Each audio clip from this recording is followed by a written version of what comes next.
오늘은 그 로마서 13장에 있는 말씀을 통해서 로마서로 기도하기 14번째 시간, 국가 권력과 세상을 향한 사랑이라는 제목으로 함께 기도하는 시간 갖도록 하겠습니다. 여러분 들을만 하세요? 제가 이 목감기가 걸려가지고 월요일부터 좀 고생했는데 그냥 조금 불편하시더라도 우리 함께 기도하고 말씀의 메시지가 잘 전달되기를 기도합니다. 오늘은 그 13장에 있는 이 국가 권력에 대한 말씀으로 시작을 하고 있는데요. 사실은 성경의 말씀이 이 시대에 따라서 여러 가지 다르게 해석이 되고 또 오해되기도 한 그런 역사들이 있는데, 오늘 이 로마서 13장에 있는 말씀도 그 가운데 하나다라는 생각이 들어요. 그것은 이제 우리 특별히 한국의 정치적인 상황 때문에 여러 가지 급변하던 시기에 이 말씀을 너무 우리 한국적인 상황에서 해석을 해서 이 말씀이 의미, 그 본 뜻이 제대로 전달되지 않고 굉장히 왜곡되게 전달된 그런 시기들이 있지 않았나라는 생각을 하게 됩니다. 근데 바울이 우리가 이 로마서를 쓴 것은 한 가지 분명하게 알 수 있는 건 로마 시대였다라는 거예요. 너무 당연한 말씀이지만 이 로마라는 거대한 제국이 이 세상 지중해 연안에 있는 거의 그 당시의 모든 세계다라고 할 수 있는 그 여러 지역을 다 통치하고 있었을 때에 바울이 여기서 이런 말을 했다라는 게 참으로 놀랍고요. 그래서 이런 바울의 가르침을 통해서 우리가 그리스도인이 국가 권력에 대한 생각들 또 태도가 어떠해야 하는가라는 것을 함께 생각해 볼 수 있는, 또 기도의 제목으로 삼는 그런 시간이 되기를 바랍니다. 당시 이 로마에서 이 유대인들, 그러니까 로마의 지배를 받는 유대인들은 이 로마라는 제국에 대해서 여러 가지 정치적인 입장이 있었던 것을 보게 됩니다.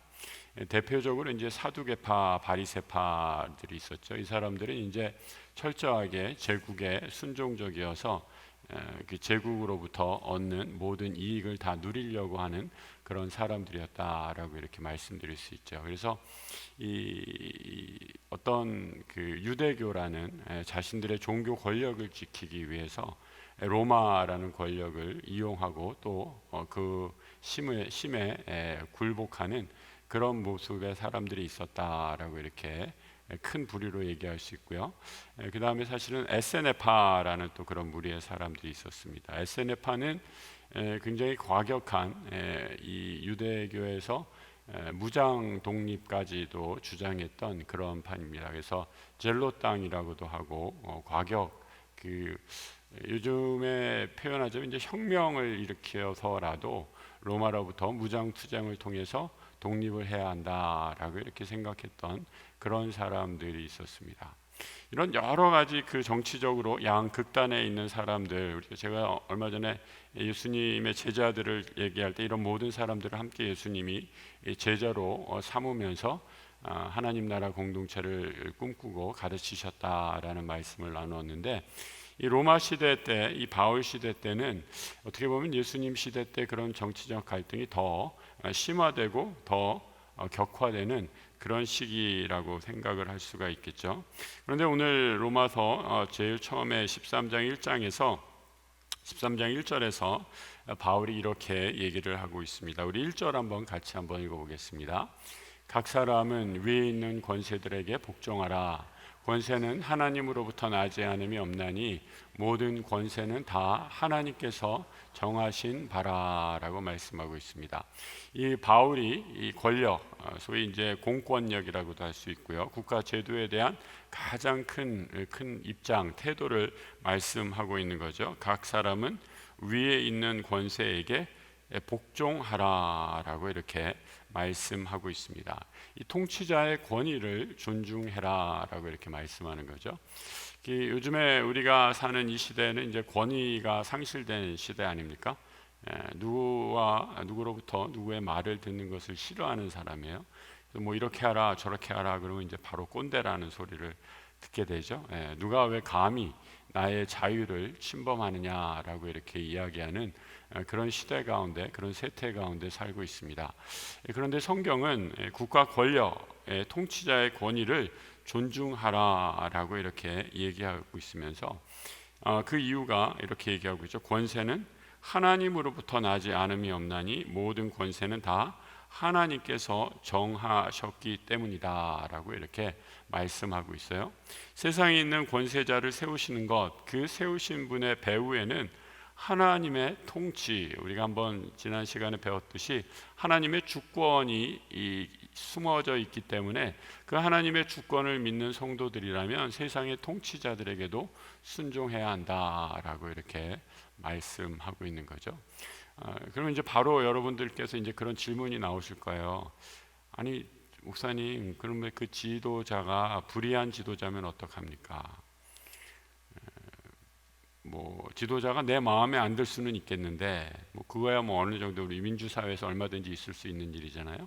그런데 만약에 그 지도자가 내가 호불호를 떠나서 그 지도자가 불의한 지도자다라고 할 때도 그 지도자에게 권력에 순종해야 한단 말입니까? 라고 이렇게 질문할 수 있죠.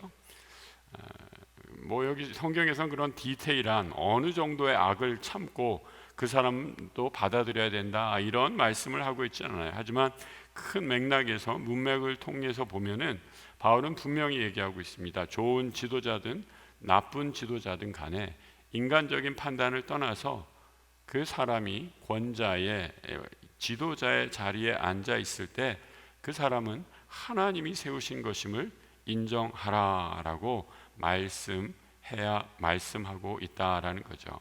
그러니까 여러분 어떻게 보면 굉장히 이게 아이러니한 또 이 좀 우리가 읽기에 좀 그 역설적인 그런 부분이다라고 생각할 수 있어요. 왜 그러냐면 아까도 말씀드렸듯이 바울이 이 편지를 쓸 때에 거의 네로 황제의 시기라고 추정을 하고 아니면 그 전후가 그 직전이 될 텐데 이 바울은 네로의 이 잔혹성을 잘 아는 사람이었거든요. 그리고 그 잔인한 황제를 통해서 수많은 동료 크리스찬들, 믿음의 사람들이 순교하고 죽음에까지 이르는 것들을 보았음에도 불구하고 위에 있는 권세에 복종하라라고 이렇게 말씀하고 있다라는 겁니다.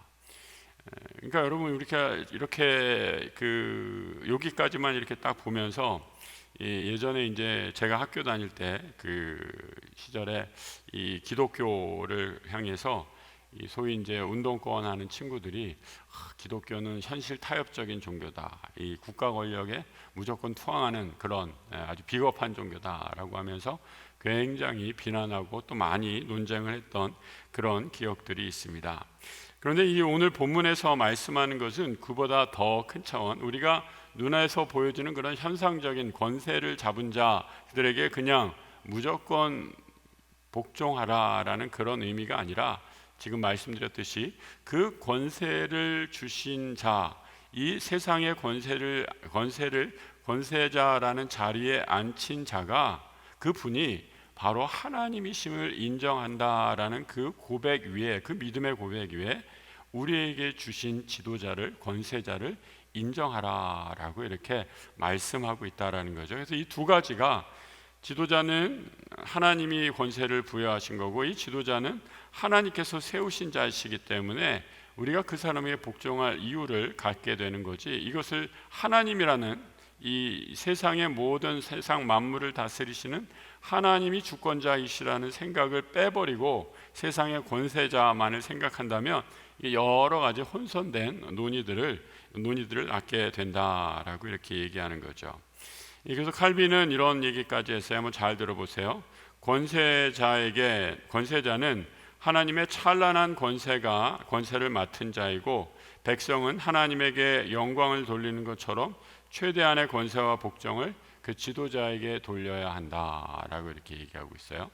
그러니까 칼빈도 이 국가 권력이라는 커다란 제도, 그 제도 속에서 하나님 나라가 세워지고 또 이 세상 모든 나라는 결국 하나님의 권세하에 이끌어져 있는 것을 고백하면서 얘기하고 있는 것을 보게 됩니다. 그러면서 국가의 권력에 복종하라라고 얘기하면서 이 3절과 4절에 이렇게 얘기하고 있어요. 3절은 한번 같이 한번 읽어볼까요? 3절 같이 읽어봅니다. 다스리는 자들은 선한 일에 대하여 두려움이 되지 않고 악한 일에 대하여 되나니 내가 선세를 두려워하지 아니하려느냐. 선을 행하라. 그리하면 그에게 칭찬을 받으리라. 우리 4절도 이어서 한번 읽어볼까요? 내게 선을 베푸는 자니라. 그러나 내가 악을 행하거든 두려워하라. 그가 공연히 칼을 가지지 아니하였으니 곧 하나님의 사역자가 되어 악을 행하는 자에게 진노하심을 따라 보응하는 자니라 라고 말씀하고 있죠. 여기서는 바울은 이 권세자가 착한 자냐 폭군이냐 선군이냐 이런 거를 따지는 것이 아니라 이 국가라는 거대한 틀에서 보고 있는 거죠. 국가라는 큰 제도를 생각할 때 그 국가라는 제도에는 권세자, 이 왕이 또 통치자가 반드시 필요한 거고, 요즘에 우리말로 하면 이제 대통령이 꼭 필요한 거고요. 나라의 그 지도자를 통해 국가의 모든 질서가 바로 세워진다라고 이렇게 얘기를 하고 있습니다. 그러면서 3절에서 이렇게 얘기하는 거예요. 내가 한 착한 일에 대해서 그 국가의 공권력을 가진 사람이 너에게 선을 베풀 것이고 착한 그에 마땅한 칭찬을 줄 것이고, 국가의 권세를 가진 사람이 만약에 우리 사회를 어지럽히는 나쁜 일을 한 사람에게 그 사람에게 벌을 줄 것이다 라고 얘기하고 있어요. 너무나 당연한 얘기죠. 우리가 같이 살아가는 이 사회 속에서 우리 주변에 여러분 나같이 착한 사람만 있어요? 나같이 착한 사람만 있나요? 아니죠. 혹시 옆에 앉아있는 분이 못된 분 아니에요? 혹시 그런 경험했어요? 아주 우리가 같이 살아가게 되면 정말 이상하고 힘든 사람들 보게 된다는 거죠. 그런데 이렇게 같이 살아가는 사회 속에서 우리 안에 선과 악을 심판해 줄 사람이 반드시 국가 권력을 지닌 사람들 가운데 지도자가 있어야 한다라고 이렇게 얘기를 하고 있죠.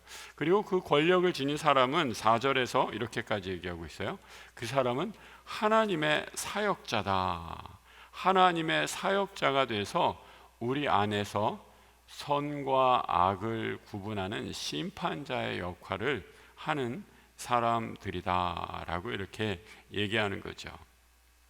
그러니까 여러분, 우리가 사는 공동체 세상 속에 폭력, 무질서, 치안, 국방이 없으면 우리는 살 수가 없습니다. 이 국가의 보호, 또 나 개인의 재산에 대한 보호가 없으면 살 수가 없죠. 그래서 우리는 그런 면에서 국가라는 거대한 조직, 우리 대한민국이 일하는 거대한 조직, 그 국가라는 체제 속에 빚을 진 사람들입니다. 여러분, 우리나라에 있을 때는 젊은이들이 헬 이러면서 얘기하고 막 그러는데, 헬조선이라는 얘기도 하고 그러는데, 사실은 우리가 외국에 나가 보세요. 외국에 나가면 다 애국자가 된다고 그러잖아요. 우리나라가 얼마나 살기 좋은지. 정말 그래요. 여러분 한번 나가서 한번 보세요. 우리나라처럼 잘 돼 있는 나라가 없어요. 모든 것이 다 편리하고 빨리빨리 잘 돌아가는 나라가 없는 것 같아요. 그런데 그런 모든 시스템들을 국가에서 우리에게 제공하는 것들, 우리가 당연하게 여기고 살아가지만 그것이 나라의 권세를 잡은 사람을 통해서 우리에게 주시는 혜택이고 삶의 질서고 평화라는 것을 생각하게 될 때, 우리는 국가 권력에 가진 사람들에 대한 마땅한 존경과 존중을 해야 된다라고 이렇게 말씀하고 있죠.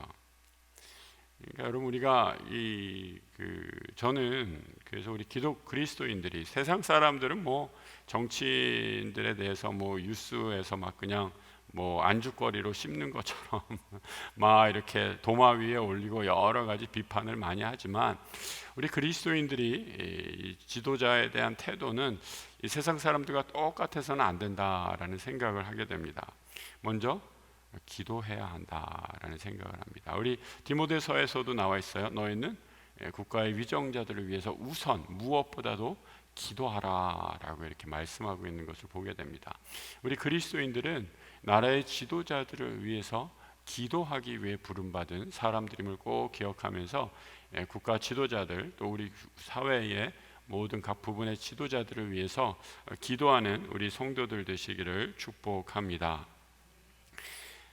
그러면서 이제 이 세금도 여기 얘기하고 있어요. 그러니까 사도 바울이 이 로마라는 제국에 대해서 굉장히 어떻게 보면 친제국적인 그런 발언을 하고 있는 거죠. 그러니까 로마의 제도 안에 살면서 로마라는 제국에 당연히 세금을 바치는 것, 이 당시에 유대인들 가운데 좀 과격파 유대인들은 세금을 바치는 것들을 매국노의 행위라고 보는 사람도 있었고요. 그래서 예수님의 제자 중에 마태 같은 사람, 레위라고도 불리고 마태라는 사람은 전직 세리였다고 전해지지 않아요. 그래서 동족들에게 아주 미움을 받은 직업을 가진 사람 중에 하나였는데, 바울은 여기에서 오늘 로마서에서 조세를 바치는 것도 바로 그들이, 그러니까 나라의 권세자들이 하나님을 대신하는 일꾼이 되어서 이 국가 공공 질서를 세우는 일을 하는 사람들이다라고 이렇게 얘기하는 거예요. 그러니까 여러분, 우리 기독교가 굉장히 좀 이렇게 편협한 신앙을 갖고 있는 분들은 이 교회 내에서, 교회 안에서 모든 것들이 이루어야지 하나님의 일이고 교회 밖에서 이루어지는 일은 하나님의 일이 아니다라고 생각하는데, 바울은 지금 그렇게 얘기하고 있지 않아요. 로마라는 황제도 그가 로마 황제가 모를지언정 하나님이 세우신 황제고, 그 황제를 통해서 세상의 질서와 평화와 이 모든 삶의 사회의 질서들이 유지된다라고 이렇게 얘기하는 거예요. 그러니까 예전에 어떤 목사님이 저는 그 얘기 듣고 아주 기겁을 했어요. 우리 대통령이 장로님이기 때문에 우리나라가 잘 될 줄 믿습니다. 그 마음은 제가 충분히 이해하는데, 여러분, 하나님은 그렇게 좁은 분이 아니에요. 우리 하나님은 불교 신자인 대통령을 세우셔서도 우리 나라를 다스리시고 통치하시는 분이다라는 거죠.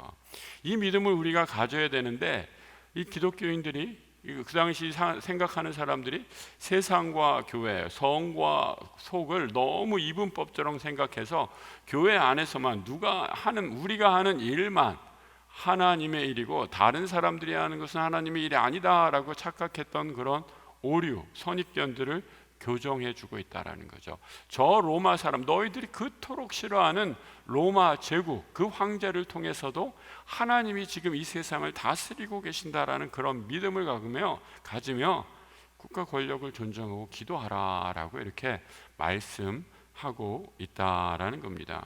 그러니까 조세 바치는 것, 굉장히 중요한 문제인데 이것을 이렇게 정리를 하고 있는 것을 보게 되죠.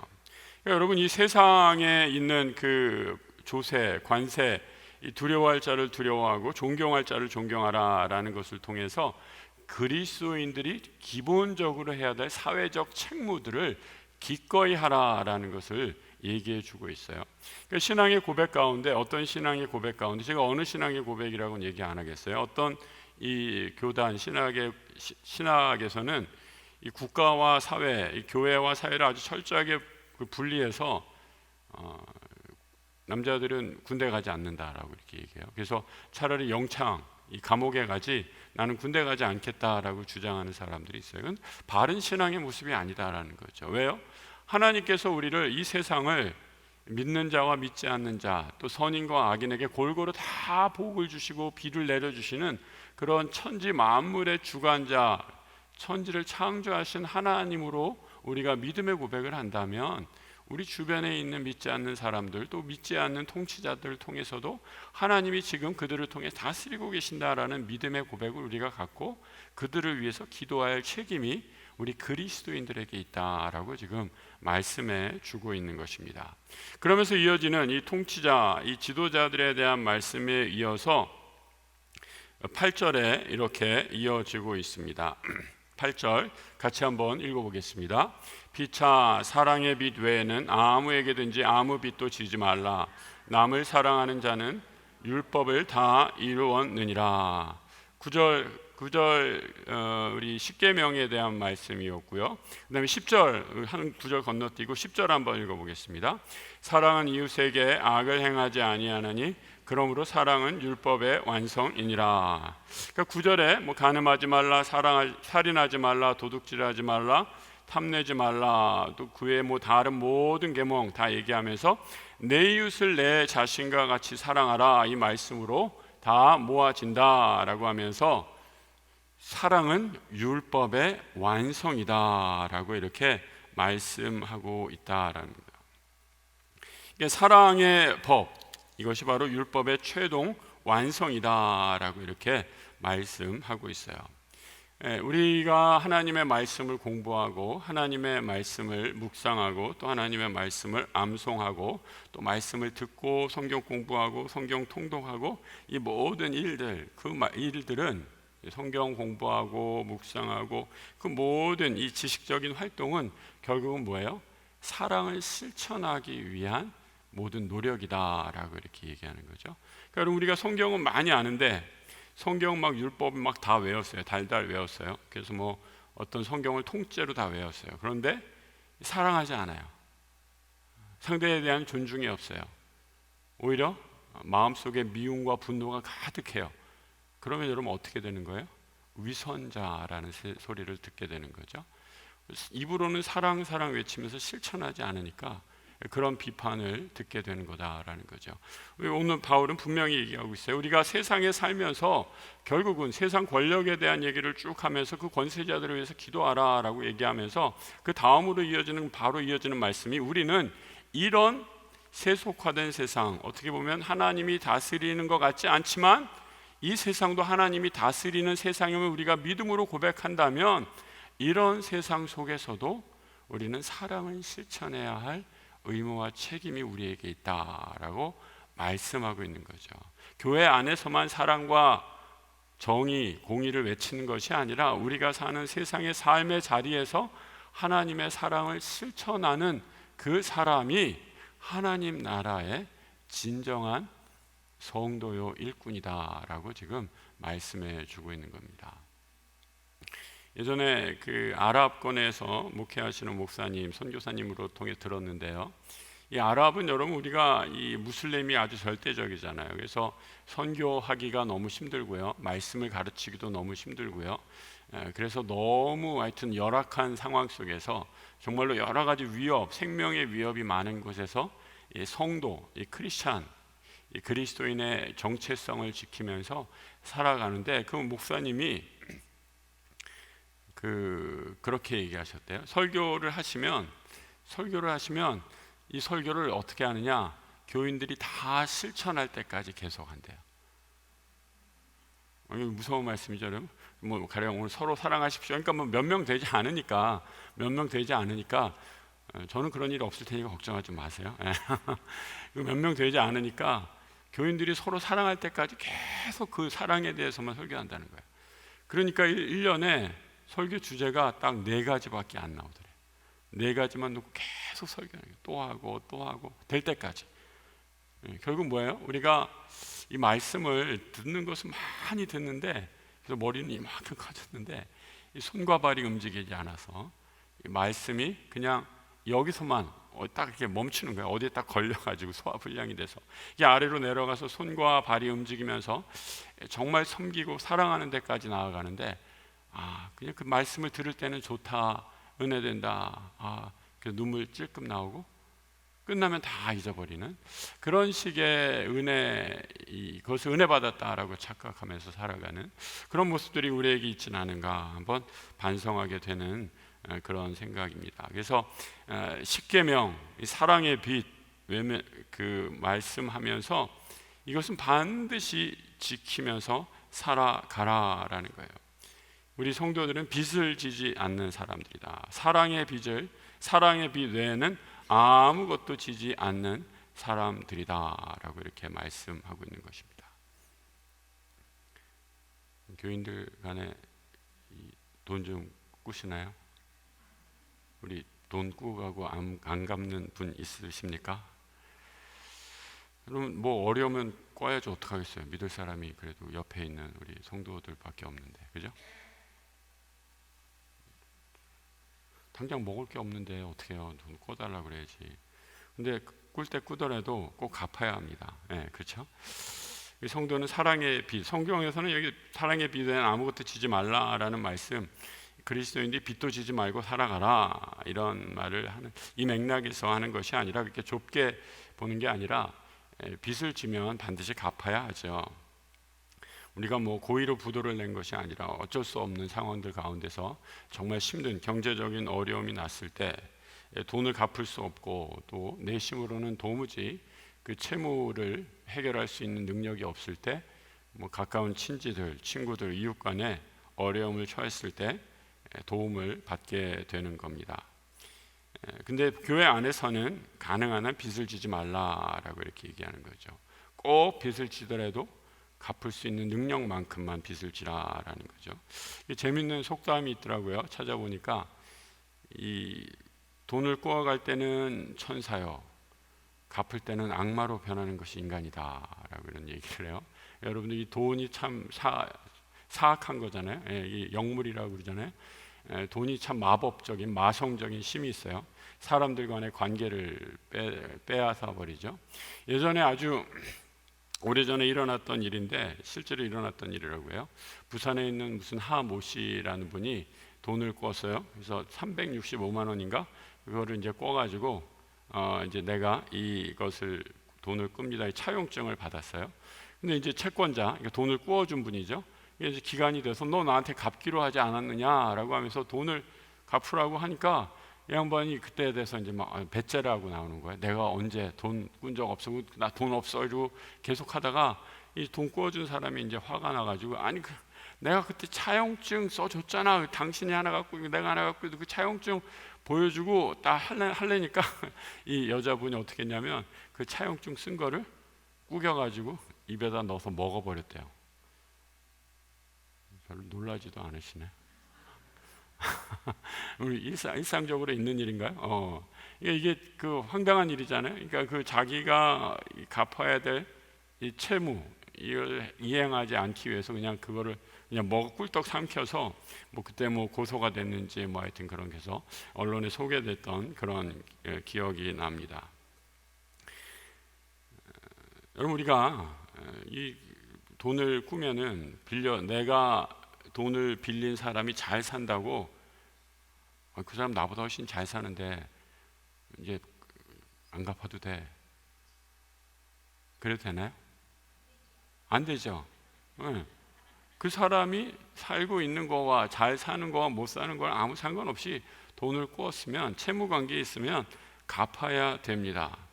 그리고 그 빚에 대한 책임을 지는 것, 그것이 바로 바른 그리스도인이다라고 얘기하면서 빚 가운데 가장 큰 빚은 이 사랑의 빚이다라고 이렇게 말씀하고 있어요. 우리 그리스도인들은 사랑의 빚을 지은 사람이다라고 이렇게 말씀하고 있어요. 사랑의 빚을 지은 사람이다라고 말씀하고 있어요. 우리가 이 태어난 이상 태어난 것으로부터도 이미 많이 빚진 자예요. 여러분들이 대한민국을 좋아하던 싫어하던 우리는 대한민국에 엄청난 빚을 지고 살아간 사람들이에요. 동의하십니까? 대한민국에 무슨 이렇게 살기가 힘든데 무슨 빚을 져요? 국가가 나한테 해준 게 뭔데? 막 이러고 화를 내실 수도 있지만 우리가 조금 더 마음을 가라앉히고 차분하게 생각해 보면 이 국가라는 제도에서 우리가 살아가는 것이 얼마나 큰 축복인지를 깨닫고 누리게 됩니다. 여러분 만약에 대한민국 여권이 없으면요 여행을 못 가요. 네. 나라 없는 백성은요 여행객이 아니라 난민으로 분리가 돼. 난민이요. 제대로 들어가지도 못해요.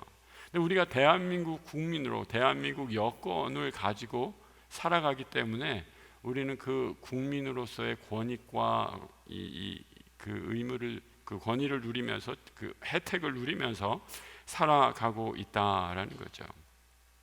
우리가 살아가면서 하루하루 얼마나 많은 사랑의 빚을 지고 살아갑니까? 또 마지막 이 세상을 떠날 때 이 세상에서 내가 살았던 그 자취들을 한번 돌아본다 생각해 보세요.